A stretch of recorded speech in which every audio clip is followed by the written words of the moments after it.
делает поэта великим? Уметь в самые трудные минуты видеть красоту мира, бороться за нее, не отступать ни при каких обстоятельствах.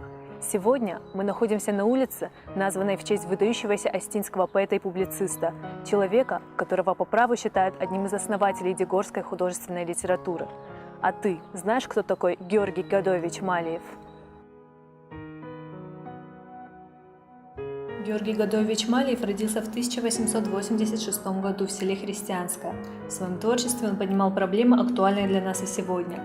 Георгия Малиева волновало социальное неравенство. Он выступал за совершенствование образовательного процесса, боролся за чистоту родного языка.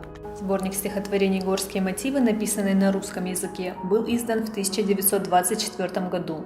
Сборник остинских произведений «Ирах» в 1935. Георгий Малиев был солдатом своей эпохи. Он был одним из тех революционеров, за которым шли в манящую неизвестность новой жизни. Он стоял у истоков образования Осетинской демократической партии Кермен. Георгий Малиев верил в революцию как возможность переустройства несправедливого мира. Но та революция, которую он рисовал в своем воображении светлыми красками, в корне отличалась от кровавой и жестокой, свершившейся на самом деле. Пережив крушение своих идеалов, Малиев в состоянии глубокого разочарования покинул политическую арену и уехал из Владикавказа. Он сменил европейский костюм на национальную одежду, переехал жить в горы. Там преподавал в сельской школе. После начала сталинского террора друзья стали уговаривать его писать стихи, восхваляющие режимы Сталина, но он решительно отверг подобный компромисс с властью. Противник всякого насилия, Малиев никогда не отступал от своего миропонимания. Он знал, что кары не избежать. Так и случилось.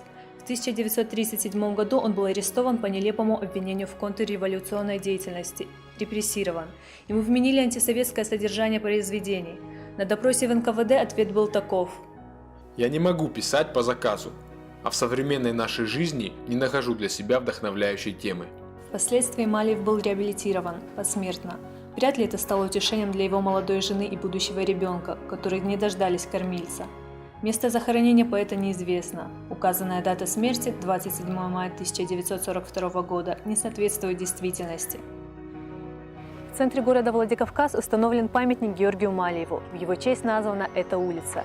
Его помнят как всесторонне развитого гуманиста и просветителя, активного борца за нравственное совершенствование остинской молодежи и за успехи развития национальной школы. Так давайте не забудем его и мы.